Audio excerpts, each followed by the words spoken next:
আসসালামু আলাইকুম, স্বাগত জানাচ্ছি আরটিভির মধ্যাহ্নের সংবাদে। আপনাদের সঙ্গে থাকছি আমি রিদওয়ানা বিনতে জলিল। দেশে ক্রমেই বাড়ছে ডেঙ্গুর প্রকোপ। গেল ২৪ ঘন্টায় সারা দেশে ডেঙ্গু নিয়ে আরও ৮৬০ জন হাসপাতালে ভর্তি হয়েছেন। এ সময় নতুন করে আরও ৭ জনের মৃত্যু হয়েছে। রাজধানীর হাসপাতালগুলোতে ডেঙ্গু রোগীর সংখ্যা বৃদ্ধি পাচ্ছে প্রতিনিয়ত। ইতোমধ্যে ঢাকা মেডিকেল কলেজে রোগীর চাপ বাড়ায় হাসপাতালের মেঝেতে চিকিৎসা নিচ্ছেন রোগীরা। চিকিৎসকরা বলছেন, এডিস মশা নিধন করা না গেলে আগামী মাসে আরও ব্যাপক হারে বৃদ্ধি পাবে ডেঙ্গু রোগীর সংখ্যা।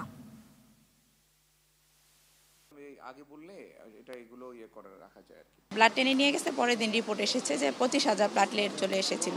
আর আমার বাবার বিভিন্ন রকম প্রবলেম আছে, হার্টের প্রবলেম, প্রস্রাব ইনফেকশন, কিডনির সমস্যা। এজন্য আর অপেক্ষা করি নাই বাসায়। মেডিকেলে আসার পরে ব্লাড টেস্ট করছি, করার পরে ডেঙ্গু জ্বর ধরা পড়ছে, পড়ার পরে স্লাইন দিচ্ছে। অল দ্য ইয়ার রাউন্ড আমরা কিন্তু ডেঙ্গু পেশেন্ট পাচ্ছি। তো একটু এই মানে জুলাই, অগস্ট, সেপ্টেম্বর, অক্টোবর এই মাসগুলোতে বেশি, যেটা আমরা সিজন বলি, কিন্তু আসলে সারা বছরই কিন্তু এখন ডেঙ্গু রোগী আছে। হয়তো আরও কিছু বাড়ার সম্ভাবনা আছে আগামী মাসে। দর্শক, ডেঙ্গু পরিস্থিতি জানাতে ঢাকা মেডিকেল কলেজ হাসপাতাল থেকে সরাসরি যোগ দিচ্ছেন সহকর্মী সুফিয়ান ফারাবী। ফারাবী, বেশ কিছুদিন ধরে আমরা শুনে আসছিলাম যে ডেঙ্গুর মশা নিয়ন্ত্রণে যেই ধরনের কার্যক্রম নেওয়ার কথা সেটাতে একটু গাফিলতি আছে কর্তৃপক্ষের। তো চিকিৎসকরা এই বিষয়ে কি বলছেন?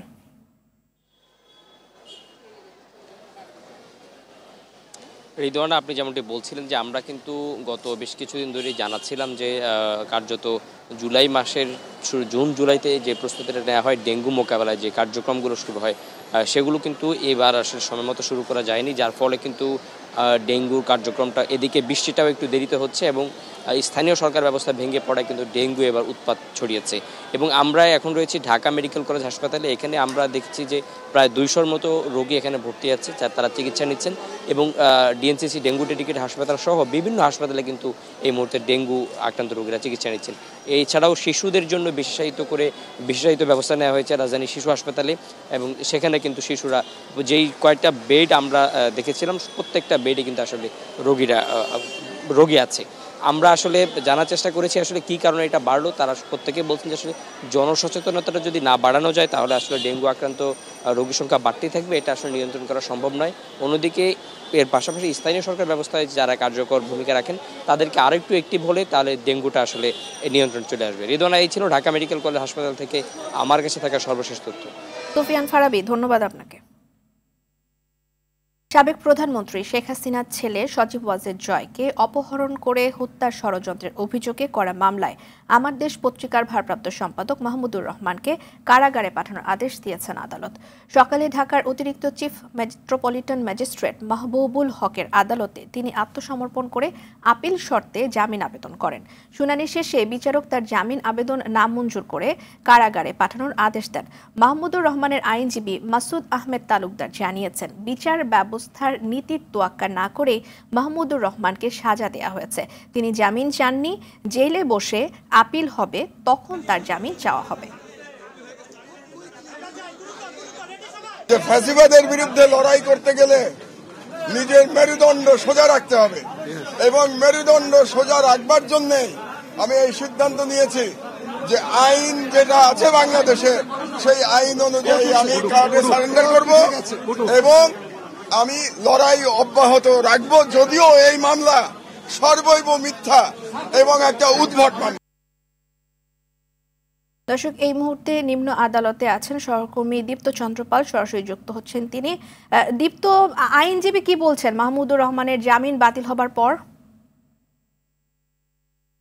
রিদওয়ানা, প্রথমে একটু বলে রাখতে চাই, আজকে কিন্তু মাহমুদুর রহমান তার আত্মসমর্পণের জন্য কিন্তু 10:30টার সময় কিন্তু আদালত প্রাঙ্গণে হাজির হয়। তারপরে কিন্তু 11টা থেকে তার যে কার্যক্রম সেটি কিন্তু শুরু হয় এবং আজকে কিন্তু তিনি জামিন আবেদন করেনি, আজকে কিন্তু তিনি আত্মসমর্পণ করেছেন এবং আইনজীবী যেটি বলেছেন, আজকে তাকে আত্মসমর্পণ করার পরে আদালত কিন্তু তাকে কারাগারে পাঠানোর নির্দেশ দিয়েছেন এবং তারপরে কিন্তু কারাগার থেকে কিন্তু হাইকোর্টে কিন্তু তিনি জামিনের যে আবেদন সেই আবেদনটি করবেন। এবং আইনজীবী পাশাপাশি আরেকটি বলছেন যে এই যে মামলা, সেই মামলা গত বছর কিন্তু তাকে গত বছরের 17ই আগস্ট কিন্তু তাকে 7 বছরের কারাদণ্ড দেওয়া হয় এবং তিনি যে বুদ্ধিভিত্তিকভাবে যে লড়াই করছিলেন সেই লড়াইয়ের জন্যই কিন্তু তাকে যে প্রহসনের একটি মামলা দেওয়া হয়েছে বলে আইনজীবীরা অভিযোগ করছেন। এবং আইনজীবীরা একটু বিষয় বলেছেন, যেহেতু আজকে থেকে তিনি কারাগারে থাকবেন এবং 11টা বিশে আমরা দেখেছি যে প্রিজন ভ্যানটি তাকে কারাগারের উদ্দেশ্যে নিয়ে গিয়েছেন এবং তিনি যেহেতু সাবেক মন্ত্রীও ছিলেন, তো সেজন্য কিন্তু তাকে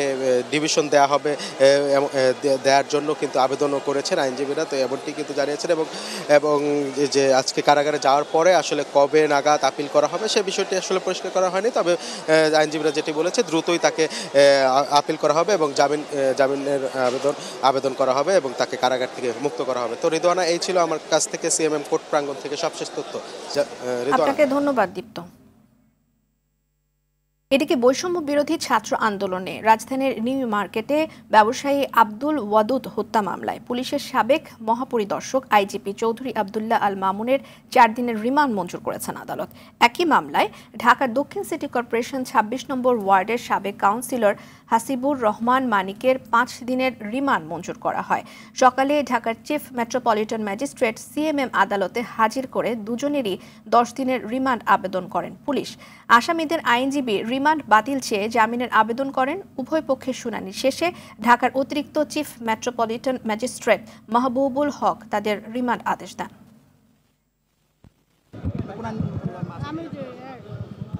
এই আমার আসামির বিরুদ্ধে অভিযোগ করা হয়েছে যে ওনারা উস্কানি দিয়েছেন, কিন্তু এখানে এই 200-250 অজ্ঞাতনামা লোক বা ইজাহার নামে 130 জন ব্যক্তি যারা আছেন নাম ইজাহারে, এরা কে কাকে উস্কানি দিয়েছে এরকম কোনো অভিযোগ ইজাহারে পাওয়া যায় নাই। তাদেরকে এইগুলার রুটিন মাফিক তারা একটা শোনেশ দেখানো একটা তাদের একটা কালচারে পরিণত হয়েছে, এর কোনো ভিত্তি নাই। জাতিসংঘ সাধারণ পরিষদের ৭৯তম অধিবেশন এবং অন্যান্য উচ্চ পর্যায়ে দ্বিপক্ষীয় বৈঠক শেষে নিউ ইয়র্ক থেকে দেশে ফিরেছেন অন্তর্বর্তী সরকারের প্রধান উপদেষ্টা ডক্টর মোহাম্মদ ইউনূস। শনিবার দিবাগত রাত ৩টা ৩৫ প্রধান উপদেষ্টা এবং তার সফর সঙ্গীদের বহনকারী কাতার এয়ারপোর্টের একটি বাণিজ্যিক ফ্লাইট শাহজালাল আন্তর্জাতিক বিমানবন্দরে অবতরণ করে। ডক্টর ইউনূস মার্কিন প্রেসিডেন্ট জো বাইডেন সহ 12টি দেশের সরকার এবং রাষ্ট্রপ্রধান এবং বিভিন্ন আন্তর্জাতিক সংস্থার প্রধানের সঙ্গে সাক্ষাৎ করেন এবং সেই সাথে সাইড লাইনে 40টি উচ্চ পর্যায়ের বৈঠকে অংশ নেন। সফরকালে প্রধান উপদেষ্টার ব্যাপক কর্মতৎপরতা বাংলাদেশের সঙ্গে আন্তর্জাতিক বিশ্বের অর্থনৈতিক ও কূটনৈতিক সম্পর্ক সেই সাথে অংশীদারিত্ব এগিয়ে নেওয়ার ক্ষেত্রে বিরাট অবদান রাখবে বলে আশা করা হচ্ছে। দুর্গাপূজাকে কেন্দ্র করে দেশকে অস্থিতিশীল করার ষড়যন্ত্র করছে পতিত স্বৈরাচারের দোসররা, এমন অভিযোগ করে সাম্প্রদায়িক সম্প্রীতি বজায় রাখতে সবাইকে সতর্ক থাকার আহ্বান জানালেন বিএনপি স্থায়ী কমিটির সদস্য গয়েশ্বরচন্দ্র রায়। জিয়া মঞ্চের 31তম প্রতিষ্ঠা বার্ষিকী উপলক্ষে শহীদ জিয়ার মাজারে শ্রদ্ধা নিবেদন শেষে তিনি এই কথা বলেন। সারা দেশ থেকে শ্রদ্ধা নিবেদনের জন্য পুষ্পমাল্য এবং ব্যানার নিয়ে জিয়ার মাজারে হাজির হন বিএনপি নেতাকর্মীরা। শহীদ জিয়ার আদর্শে দেশ গড়তে নানা স্লোগান দেন তারা। এ সময় পূর্ণাঙ্গ গণতান্ত্রিক ধারা প্রতিষ্ঠায় তারেক রহমান সহ রাজনৈতিক মামলা দ্রুত প্রত্যাহারের সরকারের প্রতি আহ্বান জানান গয়েশ্বরচন্দ্র রায়। তারা হয়তো একটা সাবরাইজ করার চেষ্টা করবে, তবে বিএনপির পক্ষ থেকে ইতিমধ্যে আমাদের নেতা তারেক রহমান সাহেব একটা ঘোষণা দিয়েছেন, এবং যে সকল অঞ্চলে সকল পূজাকে আমরা দেখভাল করব, আমরা জনগণকে নিয়ে নিরাপত্তা দিব, এবং সেখানে আমাদের নেতৃত্ব যদি ব্যর্থতা হয় তাদের বিরুদ্ধে যথাযথ ব্যবস্থা গ্রহণ করবে। আমি আশা করি কুচক্রী মহল যতই চেষ্টা করুক, জাতির কপালে কলঙ্ক লেপন করার সকল অপচেষ্টা আমরা অত্যন্ত কঠিন হাতে মোকাবেলা করব। মিয়ানমারের কারাগারে বন্দী থাকা 85 বাংলাদেশি বিভিন্ন মেয়াদে কারাভোগ শেষে দেশে ফিরেছেন। আর রাখাইন রাজ্যের অস্থিরতায় বাংলাদেশে পালিয়ে আশ্রয় নেয়া 123 জন বিজিপি এবং সেনা সদস্যদের দেশে ফেরত পাঠানোর প্রক্রিয়া চলছে। সকালে বাংলাদেশিরা কক্সবাজার শহরের নুনিয়ারছড়ার বিআইডব্লিউটি এর ঘাটে পৌঁছেন। একই সঙ্গে ঘাট থেকে মিয়ানমারের বিজিপি সেনা সদস্যদের ফেরত দেওয়ার প্রক্রিয়া চলছে। বিষয়টি নিশ্চিত করেছেন কক্সবাজারের জেলা প্রশাসক মোহাম্মদ সালাহউদ্দিন।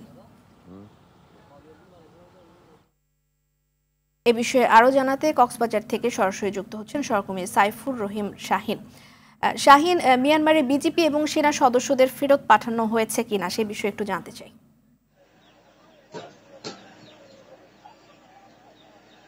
রিদওয়ানা, আমি এই মুহূর্তে রয়েছি কক্সবাজার শহরের নুনিয়াছড়া বিআরডব্লিউটি এর ঘাটের সম্মুখে যে মানুষগুলো আপনি দেখতে পাচ্ছেন ঠিক আমার পেছনে, তারা যে 85 জন বাংলাদেশি দীর্ঘদিন ধরে মিয়ানমারে কারাভোগ করছিলেন তাদেরকে নিয়ে ফেরত নেওয়ার জন্য তারা আসছেন, স্বজনরা আসছেন। এখানে প্রচুর স্বজন এখানে উপস্থিত হয়েছেন। তারা দীর্ঘদিন কারাভোগ শেষে তাদের যে স্বজন 85 জন স্বজন মিয়ানমারে কারাবন্দী ছিল তাদেরকে গ্রহণ করার জন্য এখানে এসেছেন। মূলত এখনো গ্রহণ করার এবং তাদেরকে স্বজনদের কাছে এখনো ফেরত দেওয়া হয়নি। কিন্তু 12টার ঠিক কিছুক্ষণ আগে যে 123 জন মিয়ানমারের সেনা, নৌ এবং বিভিন্ন সংস্থার এবং সে দেশের নাগরিকরা যে এখানে অনুপ্রবেশ করেছিল, এখানে তাদেরকে আটক করে রাখা হয়েছিল এবং বিজিবি হেফাজতে নিয়েছিল। তাদেরকে 123 জন সে দেশের নাগরিককে 12টার কিছুক্ষণ আগে তাদেরকে হস্তান্তর করা হয়েছে এবং তাদেরকে মিয়ানমারে একটি জাহাজে করে সমুদ্র পথে তাদেরকে নিয়ে যাওয়া হয়েছে। তো এই মুহূর্তে এখন এখানে আত্মীয় স্বজনদের আমরা প্রচুর জটলা দেখতে পাচ্ছি। তারা এখনো পর্যন্ত অধিক আগ্রহে অপেক্ষা করছে তাদের 85 জন স্বজন যারা কারাবন্দী ছিল তাদেরকে গ্রহণ করার জন্য। তো রিদওয়ানা বিএডব্লিউটি এর ঘাট থেকে এ হচ্ছে আমার সর্বশেষ তথ্য। সাইফুল রহিম শাহিন, ধন্যবাদ আপনাকে।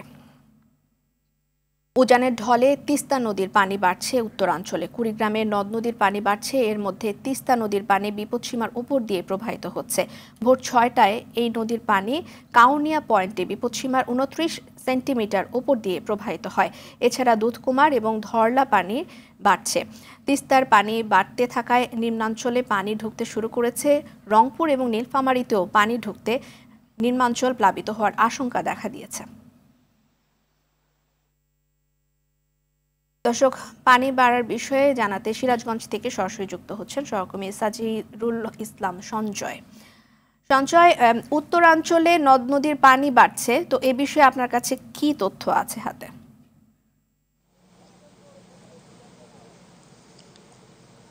রিজওয়ানা, আপনি যেমনটি বলছিলেন, উত্তরাঞ্চলের নদ নদীর সাথে কিন্তু সিরাজগঞ্জের যে যমুনা নদী রয়েছে এই নদীটির পানিও গত দুদিন যাবৎ বৃদ্ধি পাচ্ছে। উজান থেকে নেমে আসা পাহাড়ি ঢল এবং ভারী বর্ষণের ফলে কিন্তু আসলে বলা চলে একটা অস্বাভাবিক ভাবে এই নদীটির পানি বৃদ্ধি পাচ্ছে। সর্বশেষ 24 ঘন্টায় সিরাজগঞ্জের কাজীপুর পয়েন্টে যমুনা নদীর পানি 55 সেন্টিমিটার এবং সিরাজগঞ্জ শহররক্ষা বাঁধ পয়েন্টে যমুনা নদীর পানি 35 সেন্টিমিটার বৃদ্ধি পেয়েছে। এই মুহূর্তে কিন্তু এই পয়েন্টটিতে যমুনা নদীর পানি বিপদসীমার 2.95 মিটার নিচ দিয়ে প্রবাহিত হচ্ছে। তো আসলে এই যে অস্বাভাবিক হারে পানি বৃদ্ধির ফলে কিন্তু সিরাজগঞ্জের যে যমুনা নদীর চরাঞ্চল এবং নিম্নাঞ্চল রয়েছে সেগুলোতে কিন্তু একটি বন্যা আতঙ্ক দেখা দিয়েছে। আমি যদি আপনাদেরকে একটু জানিয়ে রাখতে চাই যে সর্বশেষ গত জুলাইয়ে যে বন্যাটি উত্তরাঞ্চলে হয়ে গেছে সেই বন্যায় কিন্তু সিরাজগঞ্জের যে যমুনা নদী তীরবর্তী 5টি উপজেলা রয়েছে এই 5টি উপজেলার প্রায় 38টি ইউনিয়ন কিন্তু ক্ষতিগ্রস্ত হয়েছিল। যে ইউনিয়ন এলাকাগুলোর কিন্তু প্রায় লক্ষাধিক মানুষ ক্ষতিগ্রস্ত হয়েছে। পাশাপাশি কৃষি, তাঁত এবং মৎস্য শিল্পেরও কিন্তু একটি ভয়াবহ বিপর্যয়ের মুখে পড়েছিল। তো এবারে যে অস্বাভাবিক হারে পানি বৃদ্ধি পেতে শুরু করেছে এই বৃদ্ধির ফলে কিন্তু আসলে যমুনা নদী তীরবর্তী মানুষের একটি আতঙ্কের মধ্যে দিন কাটাচ্ছে। তো এই ছিল সিরাজগঞ্জ থেকে পানি বৃদ্ধির সবশেষ খবর। সঞ্জয়, ধন্যবাদ আপনাকে। মধ্যাহ্নের সংবাদ এই পর্যন্তই। সবশেষ সংবাদ জানতে যে কোনো মোবাইল ফোন থেকে 24141 নাম্বারে ডায়াল করুন। দুপুরের সংবাদ 1:45টায় দেখার আমন্ত্রণ রইল। ধন্যবাদ সবাইকে।